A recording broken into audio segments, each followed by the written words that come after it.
Halo semuanya, konnichiwa, sup! Sesuai hasil voting beberapa bulan yang lalu, saya akan menjelaskan salah satu bumpo terpenting di bahasa Jepang, yaitu anak kalimat. Saya lagi nggak mood ngomong, jadi saya akan menjelaskan materinya menggunakan telepati. Jadi dari otak saya langsung ke otak kalian, khusus yang punya otak. Langsung aja kita mulai. Anak kalimat. Apa itu anak kalimat? Sebenarnya istilah anak kalimat itu cuma ada di buku Minna no Nihongo. Kalau kalian cek buku lain, materi anak kalimat ini nggak punya nama, makanya sering terlewatkan. Contohnya di buku Speedmaster, materi ini namanya Kino Katta Hon. Dan di buku Try, materi ini namanya Ki ga takusang aru koen. Jadi karena nggak ada namanya, penulis buku jadi terpaksa untuk menulis contoh dari anak kalimat sebagai judul. Jadi biar lebih enak belajarnya, kita pakai istilah anak kalimat ya. Anak kalimat secara singkat fungsinya adalah menjelaskan kata benda secara spesifik. Jadi akan selalu ada dua poin utama, penjelasan dan kata benda. Kedengarannya sederhana, tapi ada satu hal yang harus kalian ingat. Kata benda itu bukan cuman benda yang kayak pulpen, buku, atau mainan kucing. Tapi manusia, hewan, tumbuhan, bahu, telinga, rambut, tanah, air, api, udara, atau benda yang tidak ada wujud fisiknya seperti bahasa Jepang, bahasa Inggris, otak kalian, bercanda, perasaan sedih, perasaan senang, ekonomi, politik, bitcoin, semuanya merupakan kata benda walaupun tidak bisa disentuh. Sebelum belajar tentang anak kalimat, ada materi dasar yang harus kalian pahami terlebih dahulu. Menggabungkan dua kata. Sebenarnya saya malas banget bahas ini karena terlalu basic, tapi berhubung masih banyak orang yang masih salah menggunakan pergabungan dua kata, jadi saya akan jelaskan secara singkat. Kata sifat dan kata benda. Kata sifat ada dua, kata sifat i dan kata sifat na. Kita mulai dari kata sifat i. Kata sifat i kalau digabungkan dengan kata benda, kalian tinggal gabungin aja tanpa perlu diapa-apain. Contoh, akai sama peng, akai peng. Omoi sama hong, omoi hong. Usui sama kami, usui kami. Sensei jangan pakai kanji, saya nggak bisa baca kanji. Belajar goblok, kalau dihindari terus ya kapan mau bisa? Ini juga saya jelasinnya sambil baca kanjinya. Jadi kalau nggak bisa pakai otak, minimal kalian pakai kuping kalian. Kata sifat na kalau digabungkan dengan kata benda, kalian harus tambahkan na di antara kata sifat dan kata benda. Contoh, hansamu ditambah hito, hansamu na hito. Kantan ditambah mondai, kantan na mondai. Kirei ditambah isi, kirei na isi. Kirei itu walaupun diakhiri dengan i, tapi kirei itu adalah kata sifat na ya. Jangan sampai salah. Kata benda ditambah kata benda. Kalau kata benda digabungkan dengan kata benda lain, kalian harus tambahkan no di tengah-tengah kedua kata benda tersebut. Contoh, Nihongo sama sensei, Nihongo no sensei. Bijinesu sama hong, bijinesu no hong. Kata sifat juga bisa digabungkan dengan kata sifat. Untuk kata sifat tergantung kata sifat mana duluan yang disebutkan. Kata sifat i ditambah kata sifat na berarti i diubah menjadi kute. Contoh, yasui ditambah benri jadinya yasukute benri. Oki ditambah jobu jadinya okikute jobu. Kata sifat na ditambah kata sifat i berarti na diubah menjadi de. Benri ditambah yasui jadinya benri de yasui. Jobu ditambah oki, jobu de oki. Kata sifat gabungan yang tadi juga bisa digabungkan dengan kata benda. Dan rule-nya tergantung dengan kata sifat mana yang ketemu dengan kata benda. Contoh, yasukute benri ketemu dengan tsukue. Tsukue-nya kata benda ya. Yasukute benri na tsukue. Perlu na karena yang ketemu dengan kata benda adalah benri. Benri de yasui ditambah tsukue. Benri de yasui tsukue. Nggak perlu ditambah apa-apa lagi karena yang ketemu dengan kata benda adalah yasui atau kata sifat i. Semua kata-kata yang sudah digabungkan ini diperlakukan sebagai satu kata benda. Oke, ingat ini. Semua kata-kata yang sudah digabungkan diperlakukan sebagai satu kata benda. Lalu bagaimana dengan kata kerja? Welcome to anak kalimat. Di sini saya ada dua amplop, yang satu isi pulpen, yang satu isi kertas. Saya mau nyuruh orang untuk ambil amplop yang isi kertas, bukan yang isi pulpen. Bilangnya gimana? Tolong ambil amplop yang berisi kertas. Tolong ambil itu kan nani-nani o totte kudasai. Amplop yang berisi kertas, inilah yang namanya anak kalimat. Sekali lagi, anak kalimat fungsinya adalah menjelaskan kata benda secara spesifik. Bagaimana caranya? Pertama kita harus tahu bendanya apa, penjelasannya apa. Benda yang kita bicarakan di sini adalah futo atau amplop. Nah, tapi kan tadi ada dua amplop. Kalau saya cuma bilang futo totte kudasai, nanti yang saya suruh bakal bingung harus ambil yang mana karena ada dua amplop. Jadi disinilah fungsi anak kalimat untuk menjelaskan secara spesifik amplop mana yang harus diambil. Bagaimana kita mentranslate kata amplop yang berisi kertas? Rumusnya simpel. Penjelasan ditambah kata benda. Rumusnya selalu seperti ini ya, benda yang kita jelaskan ditaruh di paling belakang. Beda dengan bahasa Indonesia, kalau bahasa Indonesia kita sebut bendanya dulu baru penjelasannya. Bahasa Jepang, penjelasannya dulu baru bendanya. Bendanya apa tadi? Amplop. Caranya menentukan mana benda, mana penjelasan bagaimana? Sangat mudah sekali. Kata benda ada di depan yang, karena Yang itu kan fungsinya menjelaskan ya. Kayak yang mana, yang bagaimana. Jadi karena rumusnya penjelasan ditambah kata benda dan kita udah ketemu kata bendanya adalah futo, jadi kita ganti penjelasan ditambah futo. Nah, bagaimana cara kita bikin penjelasannya? Rumusnya simple. Subjek, partikel, kata kerja. Subjeknya di sini adalah kertas. Buat yang belum tahu, benda mati itu juga bisa jadi subjek ya, bukan cuma makhluk hidup. Dan kata kerjanya adalah berisi, atau dalam bahasa Jepang pakai kata haiteiru. Kata yang diubah jadi partikel. Kenapa partikelnya ga? Karena haiteiru itu adalah jidoshi. Kita sudah punya penjelasan dan punya kata benda. Tinggal kita gabungkan. Jadinya adalah kami ga haiteiru futo. Amplop yang berisi kertas. Untuk penjelasan dan kata benda kita nggak usah isi embel-embel apapun lagi. Langsung aja digabung. Kata kami ga haiteiru futo ini bukan merupakan sebuah kalimat. Tapi hanya sebuah frasa yang dianggap sebagai satu kata benda. Makanya namanya anak kalimat. Jadi satu barisan kata-kata yang panjang ini hanya dihitung satu kata benda. Karena benda yang ditunjuk cuma satu. Tapi penjelasannya yang panjang. Balik lagi ke kalimat yang ingin saya katakan tadi. Tolong ambil amplop yang berisi kertas. Jadi dalam bahasa Jepang bilangnya kayak gini. Kami ga haiteiru futo o totte kudasai. Secara teknis ini cuman kata benda plus o totte kudasai. Oke, kita coba bikin anak kalimat yang lain ya. Di sini saya ada dua bebek. Bebek yang pakai topi dan bebek yang ada bunganya. Tips pertama dari saya adalah cari kata bendanya dulu. Kata benda itu ada di depan kata yang, yaitu bebek. Bebek dalam bahasa Jepang adalah ahiru. Jadi kita langsung lempar kata bendanya ke paling belakang. Karena pada anak kalimat kata benda disebutkan paling akhir. Bla bla bla bla ahiru.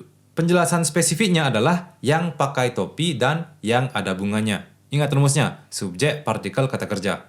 Subjeknya adalah topi, boshi, kata kerjanya pakai. Pakai topi itu pakai kata kerja kaburu ya, karena dipakai di kepala. Kalau dipakai di badan pakai kiru, kalau dipakai di kaki pakai haku. Topinya kan sedang dipakai ya sama bebeknya. Jadi kita harus ubah kata kerjanya ke bentuk teiru. Jadinya kaburu, kabutteiru. Tinggal digabung aja. Boshi o kabutteiru ahiru. Kenapa partikelnya o? Silahkan tonton video ini. Lanjut temennya, bebek yang ada bunganya. Kata bendanya, cek kata yang ada di depan yang, lempar ke belakang. Terus untuk subjeknya, bunga, hana. Kalau ada, kalian boleh pakai aru. Orang Jepang bakal tetap paham, tapi ada sedikit kejanggalan di sini. Pada bahasa Jepang, aru itu memang berarti ada, tapi ada yang dimaksud itu adalah ada yang menyatakan tempat keberadaan. Sedangkan pada bebek ini, kata ada bunga itu kurang cocok dipakai di sini, karena ini bukan ada, tapi kayak menempel gitu di bendanya. Jadi kata kerja yang lebih tepat digunakan di sini adalah tsuiteiru atau menempel, bukan arimas atau ada. Hasilnya adalah hanaga tsuiteiru ahiru. Boleh pakai hanaga aru ahiru nggak? Boleh, orang Jepang bakal tetap mengerti, tapi kalau ada yang lebih baik, kita pakai yang lebih baik, yaitu hanaga tsuiteiru ahiru. Saatnya kita ke level selanjutnya. Iya, tadi itu level 1 teman-teman. Sekarang kita akan belajar level 2 dari anak kalimat. Bagaimana kalau kata bendanya makhluk hidup? Misalnya orang yang bawa buku. Hon o motteiru hito. Pakai motteiru karena sedang berlangsung, bukunya sedang dibawa. Bentuk kata kerjanya harus disesuaikan dengan situasi yang terjadi ya. Saya pakai 3 contoh situasi kata kerja.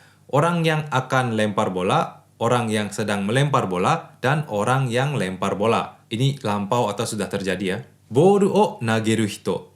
Boru o nageteiru hito. Boru o nageta hito. Kata kerjanya berubah sesuai dengan situasi dari kata bendanya. Kalau kata bendanya sedang melakukan aktivitas pakai teiru, kalau akan pakai bentuk kamus, dan kalau sudah dilakukan pakai bentuk lampau. Tadi kata bendanya yang makhluk hidup, tapi bagaimana kalau subjeknya yang makhluk hidup? Saya pakai contoh yang tadi ya. Tadi kan orang yang lempar bola. Kata bendanya apa? Cek kata di depan yang, orang. Berarti kita lagi ngomongin orangnya. Fokusnya itu ada di orangnya, benda yang lagi kita jelasin itu orangnya. Orang yang mana? Orang yang melempar bola. Gimana kalau kita mengalihkan fokusnya ke bolanya? Kita mau jelasin bolanya secara spesifik, tapi bukan dari segi penampilan bolanya, melainkan menjelaskan bola tersebut dari apa yang terjadi terhadap bola tersebut. Bola yang dilempar oleh orang. Orang di sini kita ganti ke nama orangnya ya, misalnya Cakra. Bola yang dilempar oleh Cakra. Sekilas ini ya cuman bola biasa, nggak beda dari benda yang lain. Tapi fungsi anak kalimat di sini adalah menjelaskan apa yang terjadi dengan bola ini. Bisa bedain nggak artinya? Orang yang melempar bola dan bola yang dilempar orang. Kalau nggak bisa bedain berarti goblok. Orang yang melempar bola kita fokusnya ke orangnya.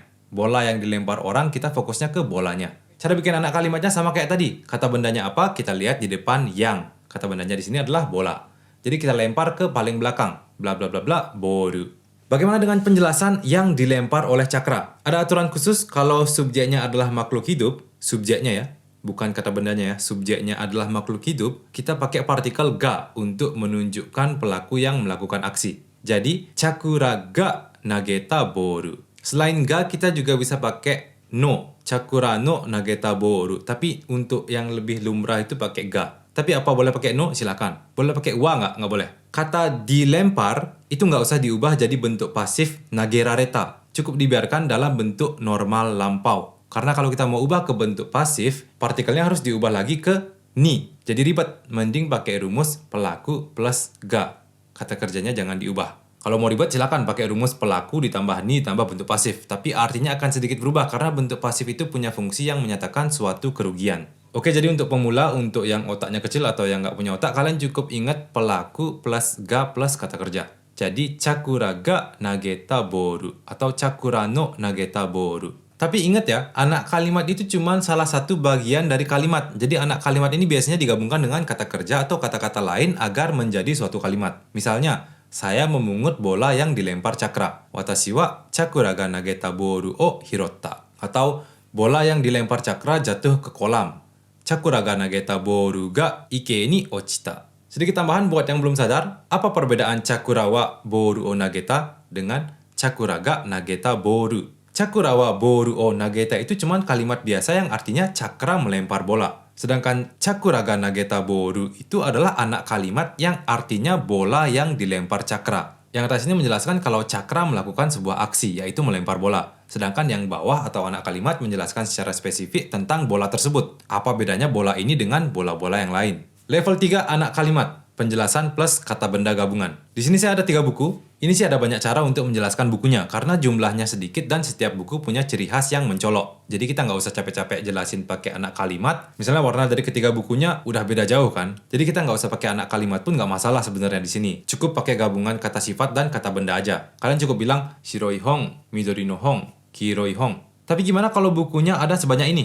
Dan semua bukunya tentang Nihongo. Gimana kalau saya mau nyuruh orang untuk ambil satu buku dari sini? Di sini kita butuh menjelaskan buku yang kita inginkan secara spesifik, biar orang yang kita suruh nggak salah ambil buku. Penjelasan spesifiknya itu bebas. Kalian boleh pakai penjelasan yang kalian mau, tapi usahakan penjelasan karakteristik bukunya itu harus memudahkan orang lain untuk menemukan bukunya dengan cepat dan mudah. Karena tujuan anak kalimat itu bukan memperrumit, tapi memperjelas kata benda agar tidak ada kesalahpahaman. Kita pakai asumsi kalau saya sebagai yang nyuruh lupa sama nama bukunya, tapi saya ingat karakteristik kayak lokasinya ada di mana, warna apa, dan bukunya tentang apa. Kalau saya cuma bilang, tolong ambilkan buku warna pink, kalian pasti bingung kan, mau ambil yang mana? Karena di sini ada beberapa buku yang warnanya pink. Buku pink yang saya maksud adalah yang ini. Jadi saya akan menjelaskan letak dan karakteristik dari buku ini agar yang saya suruh nggak salah ambil buku. Saya mau bilang, tolong ambilkan buku kotoba warna pink yang ada di barisan kedua lemari buku. Mari kita buat anak kalimatnya dalam bahasa Jepang. Tolong ambilkan,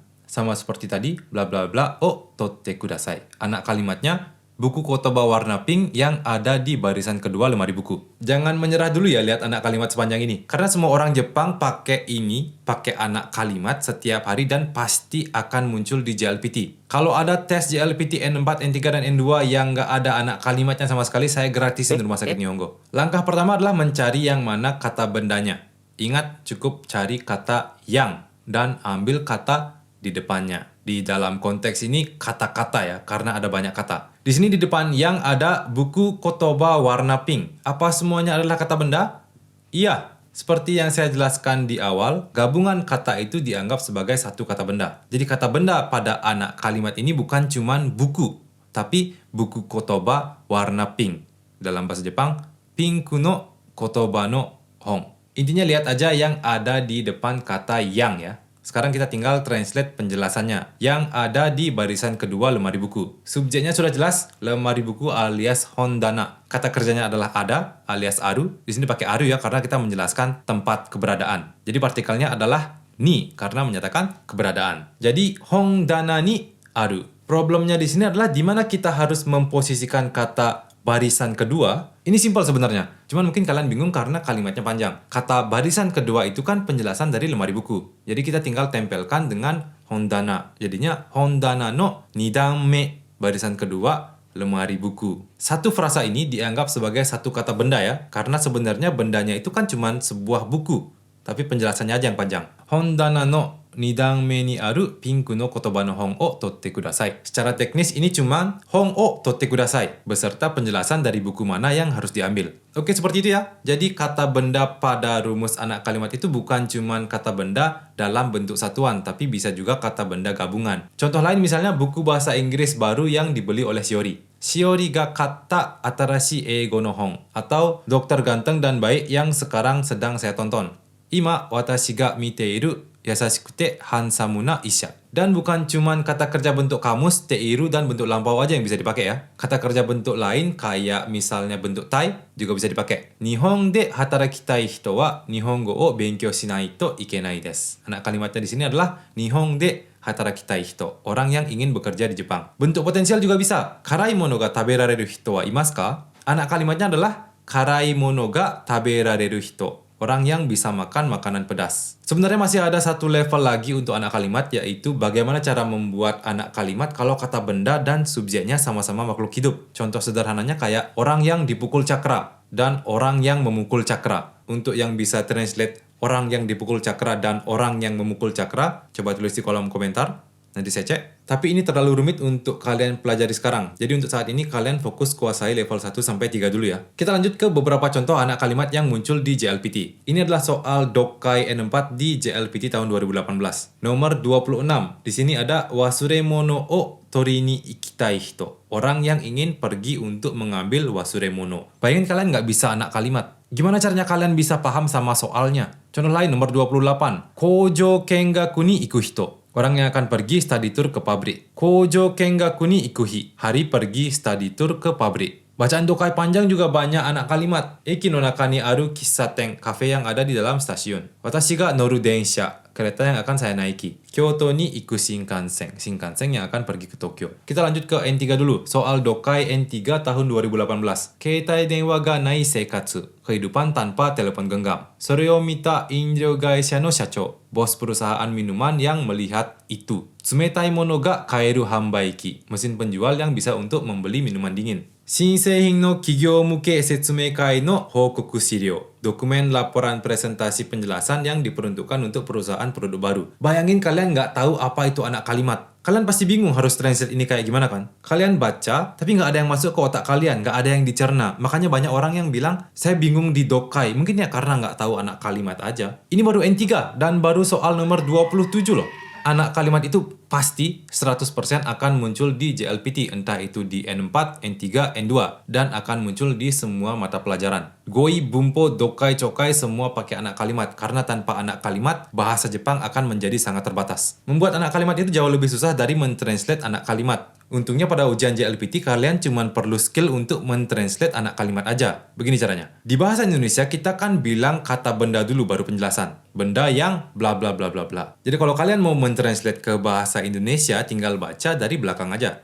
Benda yang bla bla bla bla. Nanti lama-lama kalian akan terbiasa baca anak kalimat tanpa harus baca dari belakang. Tapi untuk yang otaknya belum otomatis mentranslate anak kalimat dari depan, kalian bisa baca dari belakang dulu. Intinya cari kata bendanya dulu terus baca ke belakang. Sering-sering latihan dan lama-lama kalian akan membaca anak kalimat seperti membaca bahasa Indonesia. Kalau kalian belum sadar betapa pentingnya anak kalimat dan kenapa anak kalimat ini sangat krusial untuk dikuasai, coba sekarang kalian ngomong dalam bahasa Indonesia sama seseorang, tapi kalian dilarang nyebut kata yang. Itulah rasanya ngomong bahasa Jepang tanpa anak kalimat. Karena yang pada bahasa Indonesia itu hampir 100% selalu dibuat dengan menggunakan anak kalimat. Sekian penjelasan anak kalimat dari saya. Pastikan kalian sudah menguasai bagaimana caranya mentranslate anak kalimat sebelum ujian JLPT datang. Dan pastikan kalian sudah menguasai bagaimana caranya membuat anak kalimat pada saat kalian ingin latihan kaiwa. Sampai jumpa di video berikutnya.